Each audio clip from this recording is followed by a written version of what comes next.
সাময়িকভাবে তাদেরকে আমরা বরখাস্ত করেছি। এরা এতটা বেশি করাপ্টেড, কোনো দপ্তরে এই করাপশন আমি দেখি নাই। জেল হাজতে তিনি কিভাবে স্বাক্ষর করে এখানে সদস্য হলেন, এটাই ছিল আমার অভিযোগ।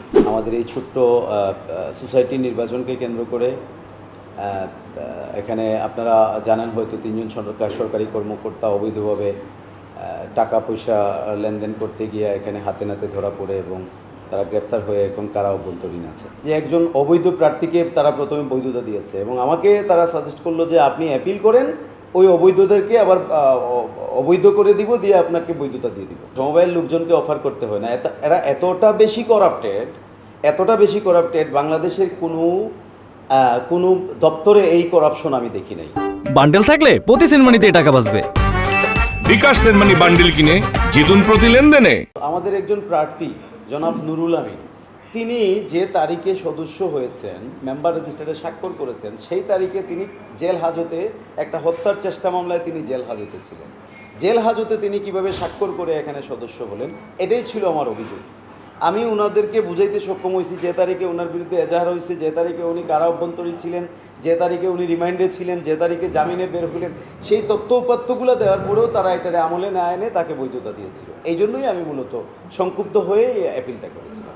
নির্বাচন সম্পর্কিত নির্বাচনে যে প্রার্থী ছিলেন 3 জন প্রার্থী, একজন প্রার্থী অপর 3 জন প্রার্থীর বিরুদ্ধে তারা সমবায় আইন প্রতিপালন করেনি এই মর্মে যেই অভিযোগ করেছেন, সেই অভিযোগটি আমাদের আইনের 50 ধারা ডিসপুট মামলা হিসেবে আমি মামলা সালিসকারী হিসেবে এটা চুলচেরা এবং পুঙ্খানুপুঙ্খ বিশ্লেষণ করেছে। সেই বিশ্লেষণে দেখা যায় বিগত দিনগুলোতে আমাদের এই সমিতিতে কোনো বার্ষিক সাধারণ সভা অনুষ্ঠিত হয়নি, যার কারণ বা একটি বার্ষিক সাধারণ সভা একটি সমিতির প্রতি বছরের সমস্ত কর্মকাণ্ডকে প্রশ্নবিদ্ধ করে। যদি বার্ষিক সাধারণ সভা না হয় তাহলে ওই বছরের কর্মকাণ্ড হয় না, মানে বৈধতা পায় না।